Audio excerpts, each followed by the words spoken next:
जदयू प्रत्याशी अजय मंडल के नामांकन के बाद सैंडिस कंपाउंड में विशाल जनसभा आयोजित की गई। इस जनसभा में उप मुख्यमंत्री सम्राट चौधरी, विजय सिन्हा, लोजपा रामविलास के अध्यक्ष चिराग पासवान, बिहार सरकार के कई मंत्री शामिल हुए। नेताओं ने अजय मंडल को फिर से जिताने की अपील की। विजय सिन्हा ने कहा कि इतिहास बदलेगा। प्रधानमंत्री मोदी जी ने जो कहा है वह करके दिखाया है। राष्ट्र को मान सम्मान के साथ आगे बढ़ाना है तो हमारे प्रत्याशी अजय मंडल को फिर से जिताएं और इस बार 400 पार के नारा को साकार करने की जरूरत है। कांग्रेस और राजद के लोग वंशवादी हैं, भ्रष्टाचारी हैं, तुष्टीकरण की राजनीति करते हैं। मंच से उप मुख्यमंत्री सम्राट चौधरी ने संबोधित करते हुए कहा कि हम लोगों ने कैबिनेट में कानून बनाया है। ये जो बालू माफिया और शराब माफिया हैं, इसे चुनाव के बाद बिहार से बाहर जाना पड़ेगा। जो गरीबों ज़मीन को लूटता है, जो गरीबों की ज़मीन को लूटता है, उन लोगों पर कार्रवाई होगी। नदी सुखाने वालों को नहीं छोड़ा जाएगा। वहीं लोजपा रामविलास के राष्ट्रीय अध्यक्ष चिराग पासवान ने कहा कि राष्ट्र हित के लिए ज़रूरी है कि मौजूदा प्रधानमंत्री को तीसरी बार फिर से प्रधानमंत्री बनाएं। दुनिया के हर कोने में भारतीयों को सम्मान मिला है। दुनिया की 5वीं अर्थव्यवस्था हमारी है।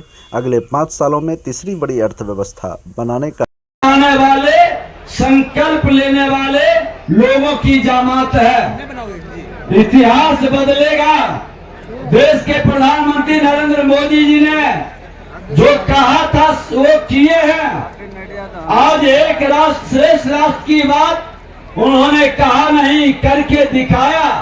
जम्मू कश्मीर से लेकर कन्याकुमारी तक सबका साथ सबका विकास अपनी योजनाओं के माध्यम से गरीबों के घर तक पहुंचाया है। लेकिन राष्ट्र को मान सम्मान स्वाभिमान के साथ आगे बढ़ाना है तो हमारे बीच माननीय अजय मंडल जी को भारी बहुमत दे करके जिता करके फिर इस बार 400 पार के नारा को साकार करना है और एक विकसित भारत, विकसित बिहार का वातावरण बनाना है।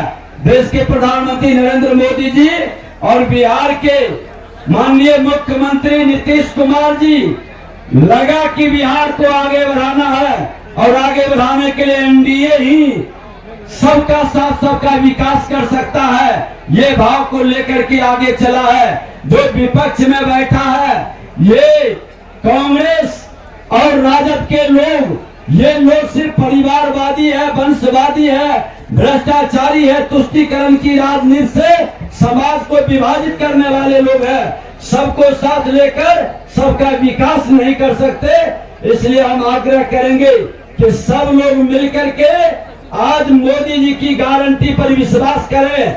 मोदी जी हैं तो सब मुमकिन है। मोदी जी हैं तो विकसित भारत और विकसित बिहार का सपना साकार होगा। हम लोगों को अपने लिए नहीं, आने वाला भावी पीढ़ी के लिए एनडीए के उम्मीदवार को पूरी ताकत से विजय करके 400 पार के नारा को साकार करना, यही आग्रह करने आए हैं। बहुत बहुत धन्यवाद। जय श्री राम। जहां अजय मंडल जी के इस नामांकन सभा में उपस्थित हुए हैं तो वहीं चुनाव की इस पूर्व संध्या पर जब चुनाव की दहलीज पर हम लोग खड़े हैं, 2024 के लोकसभा के चुनाव हम लोग के दरवाजे पर दस्तक दे रहे हैं, तो ऐसे में हमारे प्रधानमंत्री आदरणीय नरेंद्र मोदी जी का दिया गया वो लक्ष्य हम सबको संकल्प के भाव से हम लोगों को आगे लेकर जाने की जरूरत है। जहां एक तरफ हमारे प्रधानमंत्री जी ने हम सबको 400 सीटें देश भर में जीतने का लक्ष्य दिया है, तो वही बिहार की 40 सीटें इस 400 में एक अहम योगदान देने वाली हैं। उसके लिए हम लोग को संकल्प के भाव से आगे बढ़ने की जरूरत है। आज की तारीख में जब हम लोग बिहार के साथियों, यहाँ पर एक बार आप सब लोग जोरदार ताली से पूर्व मुख्यमंत्री आदरणीय रेणु जी का आप लोग जोरदार ताली से आप लोग स्वागत करें। प्रदेश के उप मुख्यमंत्री आदरणीय विजय सिन्हा जी, बिहार सरकार के वरिष्ठ मंत्री, हम लोगों के बड़े भाई आदरणीय श्रवण कुमार जी, बिहार सरकार के मंत्री आदरणीय सुनील जी, आदरणीय जयंत राज जी, माननीय विधायक गोपाल मंडल जी, माननीय विधायक ललन पासवान जी, माननीय विधायक राजीव सिंह जी, माननीय विधायक ललित जी, सम्मानित मंच साथियों, सामने उपस्थित तमाम भाइयों बुजुर्गों, नौजवान साथियों और एनडीए के सभी साथीगण, आज हम आपसे आग्रह करें, हम लोगों ने 2 मार्च को तय किया, बिहार के गरीबों को जिस तरह 5 किलो अनाज मिलता है ना, कितने लोगों को अनाज मिलता है हाथ उठाइए तो। अब सोचिए कि इसमें से 70% लोगों को मिल रहा है।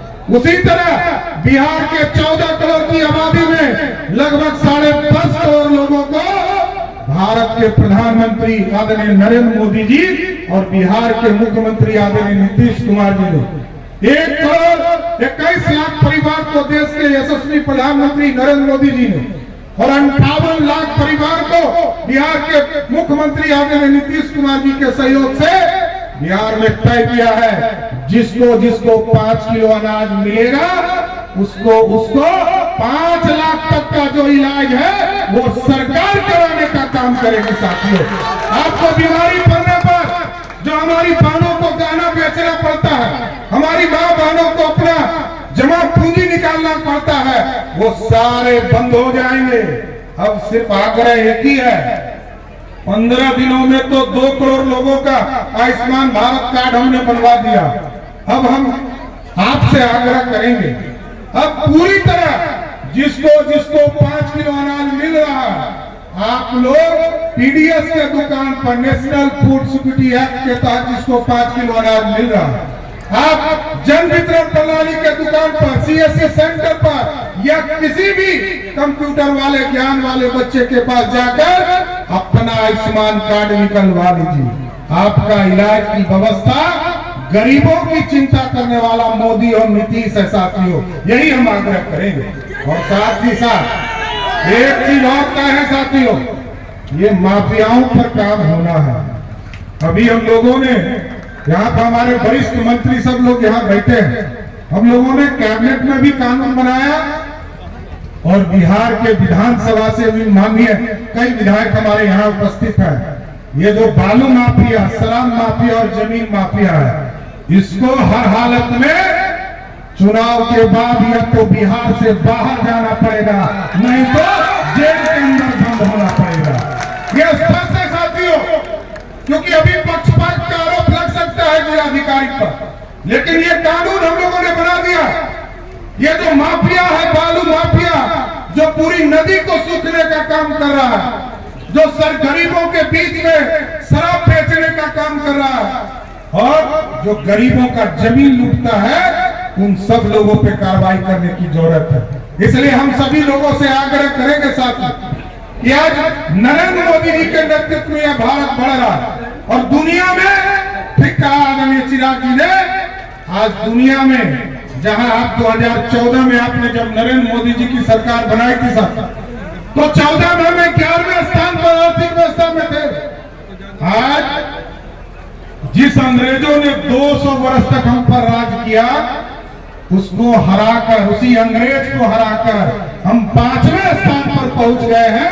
हम आपको बताना चाहते हैं। और कल ही हम लोगों ने रिपोर्ट जारी किया साथियों, बिहार जैसा गरीब प्रदेश भी बनाया है और लगभग 1,80,000 करोड़ रुपया देश के यशस्वी प्रधानमंत्री जी के सहयोग से हमको बिहार को मिलता है। लगभग 50,000 करोड़ रुपया आप सभी लोगों के सहयोग से आप लोग हाथ उठा के खड़ा होकर बोलिए, बोलिए जय जय श्री राम।